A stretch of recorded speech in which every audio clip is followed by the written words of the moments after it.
ಸಮಾಧಿ ಒಟ್ಟಿಗೆ ಏನು ನಡೀತೋ ನಡಿಬಾರ್ದಿತ್ತು ಅನ್ನೋದಕ್ಕಿಂತ ಹೆಚ್ಚಾಗಿ ಒಂದೊಂದು ಅರ್ಥ ಭಾಳ ಚೆನ್ನಾಗಿ ಮಾಡ್ಕೋಬೋದು ಇಲ್ಲಿ.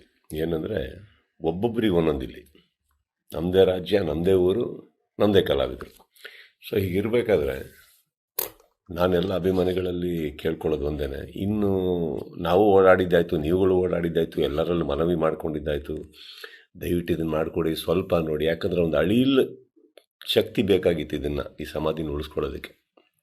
ಯಾರಿಗೆ ಅಧಿಕಾರದಲ್ಲಿದ್ದು ಯಾರಿಗೆ ಆ ಶಕ್ತಿ ಇತ್ತು ಅವ್ರ ಬಗ್ಗೆ ಹೇಳ್ತಾ ಇದ್ದೀನಿ.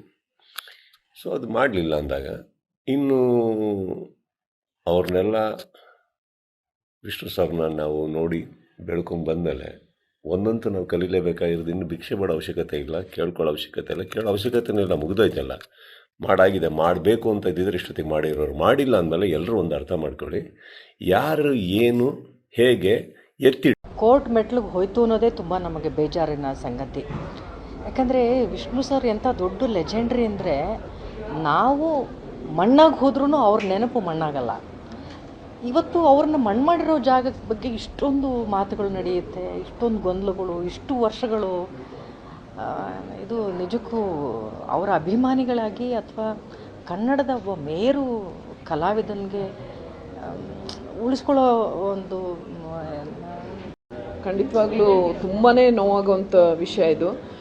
ಇದು ಮೊದಲಿಂದ ಇದ್ರದ್ದೊಂದು ಏನಂತಾರೆ, ಈ ಒಂದು ಗಲಾಟೆ ನಡೀತಾ ಬಂದಿದೆ. ಇದಕ್ಕೆ ಯಾವಾಗಲಾದರೂ ಒಂದು ಪರಿಹಾರ ಸಿಗುತ್ತೆ ಅನ್ನೋ ಒಂದು ಹೋಪ್ಸ್ ಇತ್ತು. ಬಟ್ ಈ ಥರ ಆಗಿರೋದು ನಿಜವಾಗ್ಲೂ ತುಂಬ ಬೇಸರದ ಸಂಗತಿ. ಇದಕ್ಕೆ ಖಂಡಿತವಾಗ್ಲೂ ನ್ಯಾಯ ಸಿಗಲೇಬೇಕು. ಅಟ್ಲೀಸ್ಟ್ ಒಂದು ಡೀಸೆಂಟ್ ಕ್ಲೋಜರ್ ಸಿಗಬೇಕು.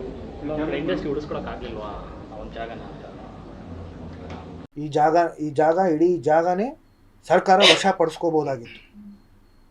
ಈ ಡಾಕ್ಟರ್ ವಿಷ್ಣುವರ್ಧನ್ ಪ್ರತಿಷ್ಠಾನ ಟ್ರಸ್ಟ್ ಏನಿದೆ, ಅದಕ್ಕೆ ಮಾನ್ಯ ಮುಖ್ಯಮಂತ್ರಿಗಳೇ ಅಧ್ಯಕ್ಷರು. ಮನಸ್ಸು ಮಾಡಿದಿದ್ರೆ ಅದನ್ನು ಪೂರ್ತಿ ವಶಪಡಿಸ್ಕೋಬೋದಾಗಿತ್ತು. ಯಾಕಂತಂದರೆ ಅದು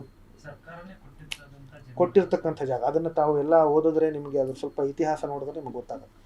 ಅದನ್ನು ವಶ